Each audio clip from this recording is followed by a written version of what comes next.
Some teams are interconnected with the help desk. If we don't already have the answers, we start crowdsourcing with our in-house solar experts, some of whom have the same or similar equipment, panels, inverters, and EVs, electric vehicles. For instance, a caller from Arizona asked very specific questions about the EV tax credit. And I asked one of our program associates out in Ohio who was able to give us information for me to pass along.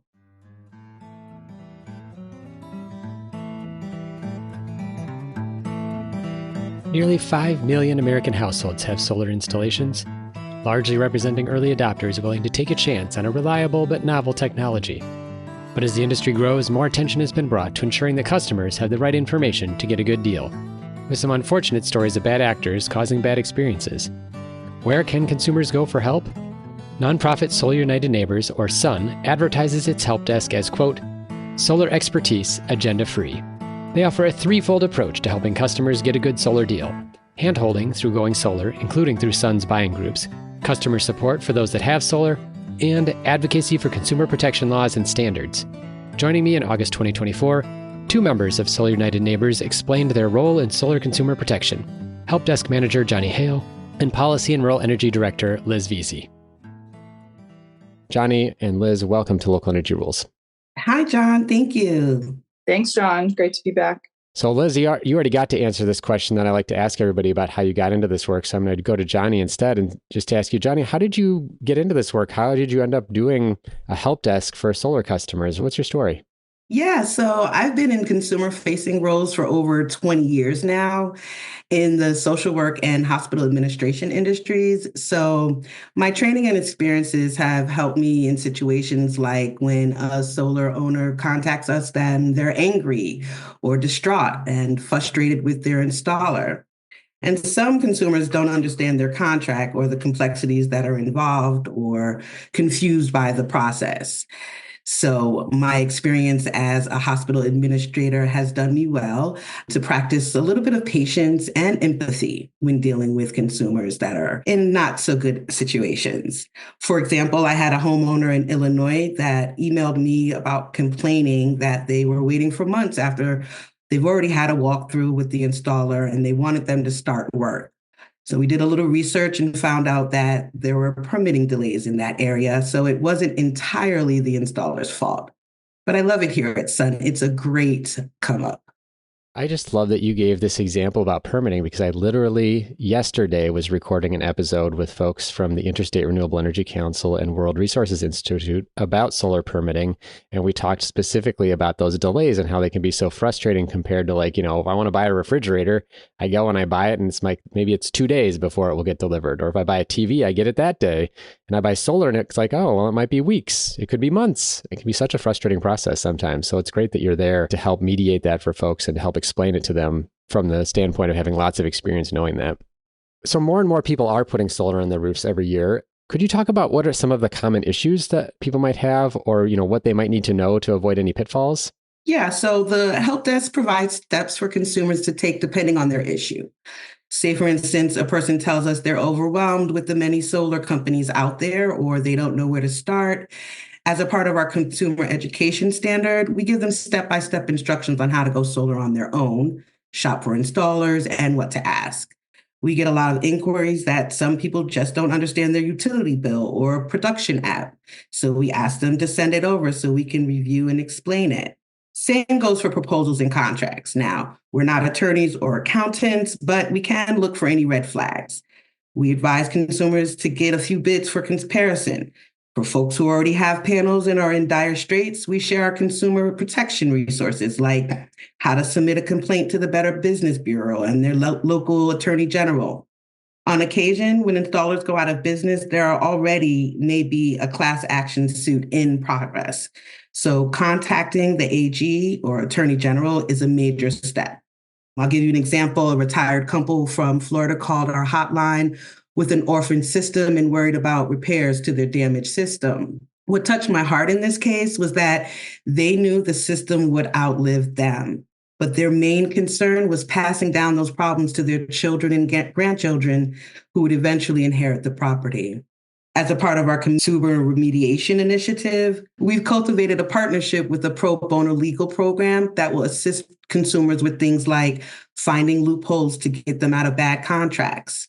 And we're in the final phase of our help desk inspection program to provide services for those who have been left abandoned by their installer, in some cases in the middle of their install. So those are a few of the things that we have going on at the help desk.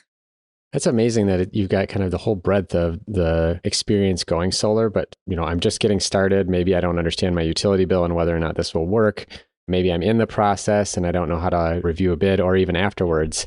I think even the afterwards part seems really helpful because, of course, if you're having a problem and the installer's not helpful, then you can really feel stranded. And having someone that you can talk to seems really, really helpful. Do you have a sense, just out of curiosity, like what is the most common thing people call you about? Orphan systems. A lot of times, smaller installation companies just go out of business or file bankruptcy and leaves consumers worried about maybe their warranty, worried about their contract, and even their financial, if the system is financed. So we want to assure them that your inverter company or the manufacturer still holds responsibility on things like repair. They'll have to contact their financial institution if they want to talk about financing. But for the most part, some of these installers that go out of business, they're notified by the Attorney General. And like I said before, some even have class action suits. But an orphan system or my installer's out of business is probably one of our most popular replies. Well, definitely something where people are going to need your help. Let's back up for just a second and talk about, so people understand Solar United Neighbors is not just a help desk. Could you talk a little bit about the model in terms of how you help people go solar in general and how it helps navigate through some of the specific challenges of that process? Yeah, and before I get into that, we'll probably go back to abandoned systems and orphan systems just in context, because I have more stories to share. But a part of our model here at Solar United Neighbors is our solar co-ops. These are groups of property owners who use their combined purchasing power to save money going solar. We offer it in 12 states, including DC and Puerto Rico. And our solar co-ops are member driven and it's free to join. So they're never charged for participating in a co-op. And as a co-op member, they'll receive a personalized bid from an installer selected by the whole group. They can decide whether to move forward with their installation, so there's no pressure. And if we don't have an active program in that area, that's where our help desk steps in. Yes, we cover the other 38 states. We even got an email from the Mariana Islands. I think that's in the Guam territory. So yeah. That's amazing. So one of the things I love about the Sun Solar Help Desk, you have this tagline, solar expertise agenda free. Can you explain kind of the meaning behind that and how the help desk kind of fills a gap and how consumers can get solar information otherwise? Yes. Well, there's no sales pitch when we share information. Sometimes people get confused that we're the installation company. So we must remind consumers that we're nonprofit and we're vendor neutral. We don't partner with any sales companies. We come in with no biases. Our only agenda is for consumers to have a good solar experience. We work at rebuilding trust within the industry and trying to change the negative narrative of bad solar actors. To fill in promotion gaps, we lean on our other Sun teams who conduct these super-powered email campaigns from lists we share with industry partners, sort of like, hey, how's it going with your new solar panels email? Some reply with, they're not saving money. And others say, great, I love my panels. It cut my bill in half. It varies. But one comment that's consistent is that they're glad Sun exists in this space. Another way we get the word out is through our social media presence. Now, when consumers Google solar help, we are the first to appear. Now, we're not big on snail mailings, but we count on word of mouth, like in our co-ops, which mainly consist of neighbors. A caller from Texas said that he drives by his neighbor's house every day and gawks at how nice their panels look. So we told him to drop by or leave a note to ask them about them. For the most part, people are happy to brag about and share about their solar system. Yeah, I think it's really important that Sun doesn't just help people go solar, but Jani and the help desk and Sun as an organization have a ton of resources on consumer education and support, which I think are really important.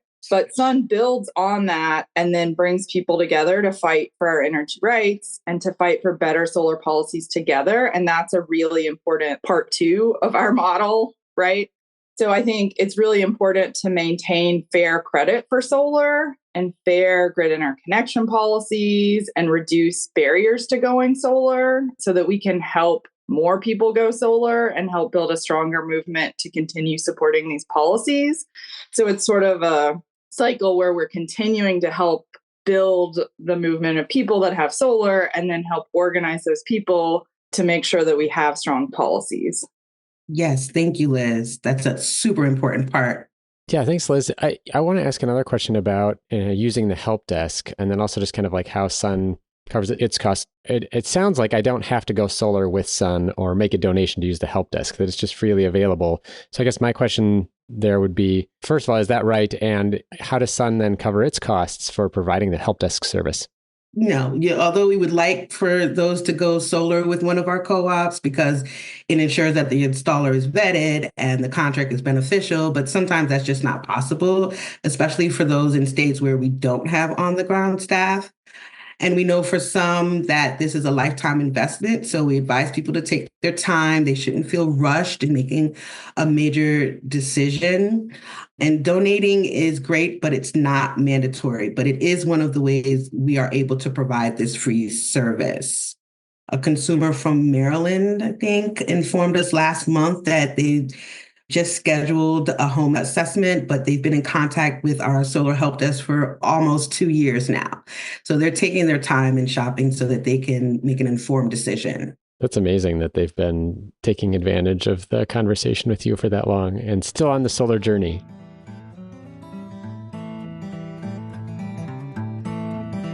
We're going to take a short break. When we come back, I ask my guests about Sun's expertise with solar, whether Sun can help folks who have defective installations or panels, and how to get help. You're listening to a Local Energy Rules podcast with Solar United Neighbors Help Desk Manager Jani Hale and Policy and Rural Energy Director Liz Veazy. Hey, thanks for listening to Local Energy Rules. We're so glad you're here. If you like what you've heard, please help other folks find us by giving the show a rating and review on Apple Podcasts or Spotify. 5 stars if you think we've earned it. As a bonus, I'll gladly read your review aloud on the show if it includes an energy-related joke or pun. Now, back to the program. How do I know that Solar United Neighbors has the right answers to my questions? What expertise do you have or what experience do you have so that I can trust that advice I'm getting from Sun and the Solar Help Desk is the right advice? Yeah, so Sun teams are interconnected with the help desk. If we don't already have the answers, we start crowdsourcing with our in-house solar experts, some of whom have the same or similar equipment, panels, inverters, and EVs, electric vehicles. For instance, a caller from Arizona asked very specific questions about the EV tax credit. And I asked one of our program associates out in Ohio who was able to give us information for me to pass along. We also developed a Tier 2 escalation process that includes our Vice President and Director of Go Solar programs. And these are heavy solar hitters. They work with huge projects and own systems themselves. So that's also a resource. We also mandate help desk staff to take the photovoltaic PV exam to be NAVCET certified, which is the North American Board of Certified Energy Practitioners, a mouthful. And since there's no real solar license that's been created yet, it's the most respected and well-established, widely recognized certification organization in the renewable energy space.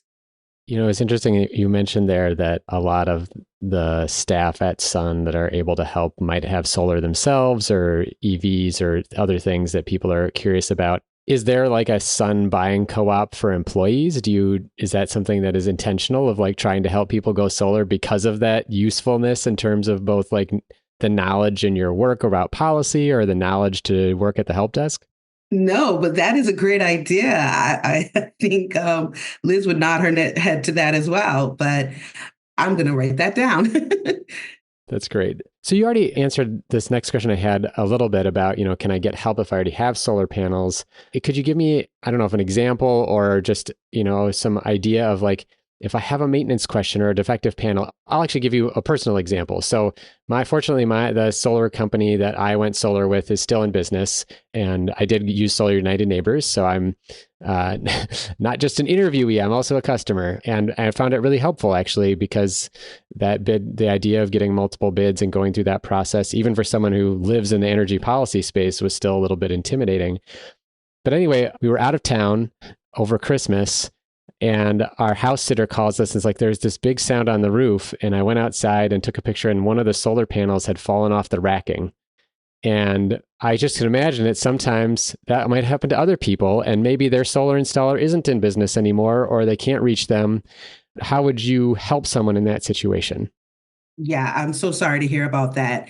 Usually solar panels are built to last. They're weather tested with hail and wind, and sometimes the actual installation is usually the issue there. But we're here to assist, like you stated before, at any stage of your solar journey. So one of our pillars in the help desk being consumer education, consumer protection, and consumer remediation would fall under that last pillar. And we always say, call the installer first about any maintenance or defects. But if they're non-responsive, then you call us. And keep in mind that there are thousands of manufacturers, and each system is very different, so specific. It's important that consumers read their contract, know what equipment they have, and if they have questions about either, then they can call us. Plus, we track complaints and send monthly updates to some of our industry partners and try to help get some attention if the issue has gone too far. It's funny that you mentioned the installation. So I had like a 2-part solar fix journey. I had been watching my tracking software or whatever for the production tracking software that said how much energy is coming off the panels. That was part of the install. And I had noticed that one of the panels was underproducing compared to all of its neighbor panels. And so I worked with the installer, who then did a warranty request through the company. It was interesting because the panel manufacturer had gone out of business, but the warranty was still covered. So just something I think people might not expect is you might think if the company goes out of business, you're out of luck, but that wasn't the case. So we were able to get a replacement panel.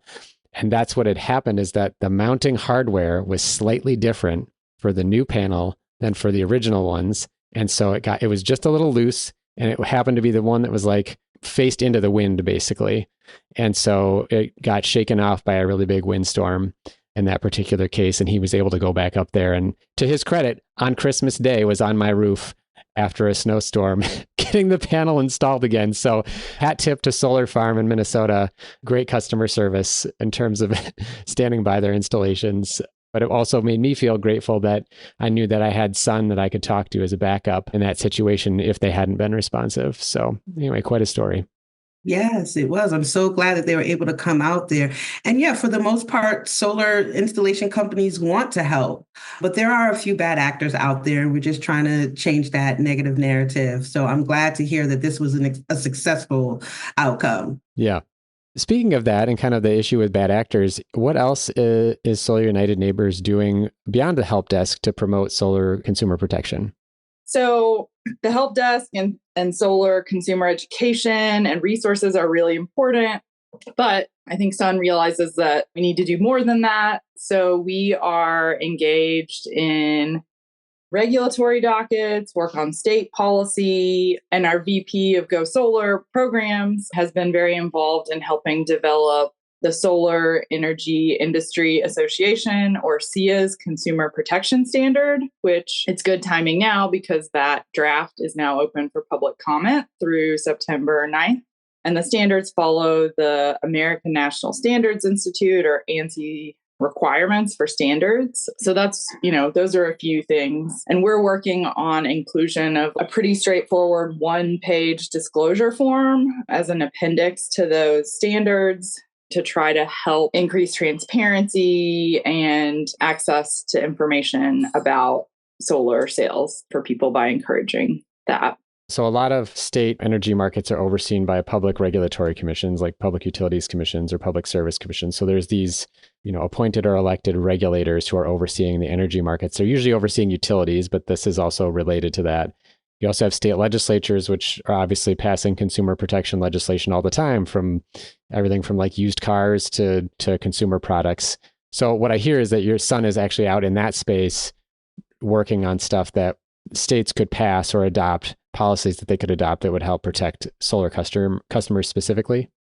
Yeah. So in Virginia, we tried to pass legislation in 2023 to create a stakeholder group to talk about solar consumer protection actions that could be done at the state level.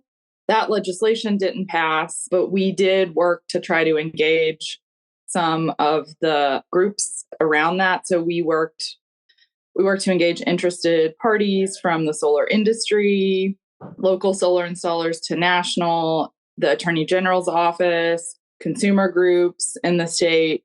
So we didn't have an official state sanctioned group, but we did work to engage different groups in the state around solar consumer protection. And then we introduced legislation in 2024 based on that work and those conversations that included a disclosure requirement of a disclosure form for residential solar sales, and would have created a group to continue conversations about actions that could happen in Virginia.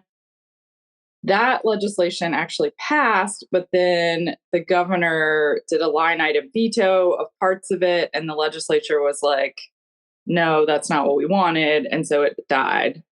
But now that SEIA has developed or is almost finished developing this consumer protection standard, I think SEIA is also working on model legislation. And I think at this point, we would probably defer to that SEIA model legislation and connecting to those national standards if states want to work on legislation related to consumer protection. Great. It's interesting to hear how it's evolving. I'm sure legislation is always a slow process. I think the lesson for anybody who's done it for a while is it often takes more than a single year, but it's good to see that the evolution here is going in that direction. I had another question about kind of overcoming barriers to going solar, maybe less on the consumer protection side, but we often hear stories about like, what if I have a barrier like from my homeowners association that has rules preventing me, or maybe my utility just has some sort of policy where I get really low reimbursement for the solar energy I produce. Can Sun help me with that? Yeah, I'll jump in here, John. It all depends. For example, there are rules that forbid HOAs in certain states to deny solar installations, but we can help you navigate through that. An example, I got an email from a director of a cultural center in Maine, and they didn't qualify for rooftop panels because they were located in a historic district. But we did some research and found out that they could hopefully be a part of a community solar project in their area because they were set on just getting some panels and cutting their utility bill in half. Yeah, and I think Sun has worked with people in DC and beyond in historic districts to get solar panels approved, but I think it takes a lot. It can be totally not an option, and it can be an option, but I've heard it requires a lot of engagement and conversations and meetings to move some of that forward. But yeah, Sun was involved in passing some of the state laws that Jani was referring to that ensure that people in homeowners associations can go solar and that HOAs can't block solar. So we can provide information about those laws and similar laws. We worked on those laws passing those laws in Minnesota, Ohio, and Virginia, and probably beyond. But there are at least 27 states with solar access laws. I mean, some are stronger than others. But yeah, I think those are important to make sure that people know about that and can try to leverage those laws. But some of them, only apply to new HOA rules after the date that the legislation was passed, or maybe pretty vague in terms of what they can and can't do. But I think we try to help people navigate that and provide support to potentially pass stronger laws. And to that other question I had about let's say my utility doesn't pay very much for the solar that I produce, even if I could save a bunch of money by just using less energy in another way. Can Sun help with that in terms of like solar compensation, often called like a net metering law? Oh, yes. Combating utility corruption is a whole nother challenge. And that's a part of our policy and advocacy goals that Liz spoke about earlier.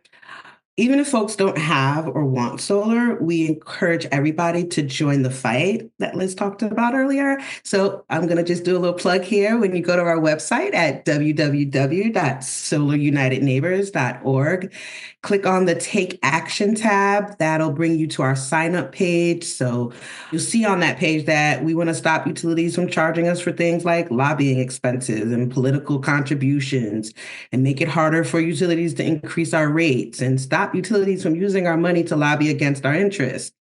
The other barrier that you mentioned, the net energy metering, NEM for short, it allows consumers to receive money back, just in case, a little education here, to receive money back on their electricity bill when the solar system generates more electricity than is used on site. The access is then goes back to the communal power grid. But I had a consultation with a homeowner in Southern California where they pay the highest electricity rates in the US, mind you. They got their panels under the old net metering 2.0 out there in California, where they're able to see the value from their installation. But now there's a new tariff, and that's NEM 3.0, which this caller says is a nightmare, and went on to complain about the officials always raising the glass ceiling and the expense of it all. And this consult probably went on for about an hour, and I just let him vent. But we helped him find out that the only way for California ratepayers to see any savings with their solar is by adding battery storage. Yeah, so Solar United Neighbors partner organization, we work closely with Solar Rights Alliance and the California Solar and Storage Association, or CALSA. We're both very involved, and a number of other community organizations and justice organizations and others across California were involved in trying to push for a better outcome in the proceedings that led to the NEM 3.0 that Jani was talking about. That's an example of, I would say, a relatively bad outcome in terms of a state regulatory proceeding. But we have stood up and protected net metering and fair credit for solar in Florida. We were able to, there was legislation moving that was written by the investor-owned utility, Florida Power and Light. And that legislation we fought really hard against had thousands and thousands of postcards and phone calls and emails and people, hundreds of people testifying at hearings. The legislation ended up passing, though it was slightly less bad than the original proposal. But we were able to get the governor of Florida, Ron DeSantis, to veto that bill. And so we haven't seen that come back because of the fight that we put up a few years ago. So that's an example of us really standing up for fair credit and protecting that. And we're working on doing that now in Puerto Rico, where the Financial Oversight and Management Board, or the FOMB, that was set up related to Puerto Rico's debt, and so it's actually an entity of the U.S. federal government, is trying to undo Law 10 that was passed in Puerto Rico late last year and then signed by the governor early this year. And they're trying to undo that law, which would extend net metering through 2030. So we are working to intervene in that case and try to stand up for Law 10 and the laws of Puerto Rico, and for the people of Puerto Rico to continue to have net metering and fair credit through at least 2030. So yeah, those are some examples. So we are definitely involved in those fights and willing to help connect people to those fights. Sometimes we're not always able to organize a campaign around bad rate policy. Sometimes people from a rural electric co-op or community that just has a really bad solar policy contact us. And, it's hard because there's not a ton that we can do, but we're working to try to connect more people who reach out to us from rural electric co-ops to other people to try to help support them in learning and organizing and trying to push back, possibly run for their electric co-op boards to try to push for better policies. My last question then is, if I want to reach Sun Solar Help Desk, if I need help with my solar installation, if I want to go solar, how do I reach you? Yeah, John, please. I've shared our website, which is www.solarunitedneighbors.org. You can click on the resources tab and you'll see in the drop-down menu, the help desk is there. And we have 4 modes of communication. You can schedule a 15-minute call via our website. You can send an email to ask a question and submit a proposal or contract to be reviewed, or utility bill or production app reading. And our phone number is our general phone number, which is area code 202-888-3601. That is our general Solar United Neighbors phone number. And that will redirect you to a phone tree. Press option 4 for the help desk. Awesome. Well, Jani and Liz, thanks so much for joining me today to talk about the Solar Help Desk. I just think it's lovely that there is this resource available for folks who want to go solar, have gone solar and have questions, want to join in fights for solar rights and solar policy. I'm on the board of Solar United Neighbors. Full disclosure, I think this organization is great, but I also think it's important that so many more people know how to find you. I also am so excited to hear that when people Google solar help, that y'all come up first. That's great, because that's the kind of resource that people need. So thanks again for joining me. I really appreciate it. Thanks, John. Thanks, John. Thank you so much for listening to this episode of Local Energy Rules discussing solar consumer protection with Solar United Neighbors Help Desk Manager Jani Hale and Policy and Rural Energy Director Liz Veazy. On the show page, look for a link to Sun's Help Desk and policy action resources, as well as prior podcasts with Sun policy advocates about their work on everything from utility mergers to solar for all. As a disclosure, I'm a board member of Solar United Neighbors and have been a fan for many years. Local Energy Rules is produced by myself and Maria McCoy, with editing provided by audio engineer Drew Birschbach. Tune back into Local Energy Rules every 2 weeks to hear how we can take on concentrated power to transform the energy system. Until next time, keep your energy local, and thanks for listening.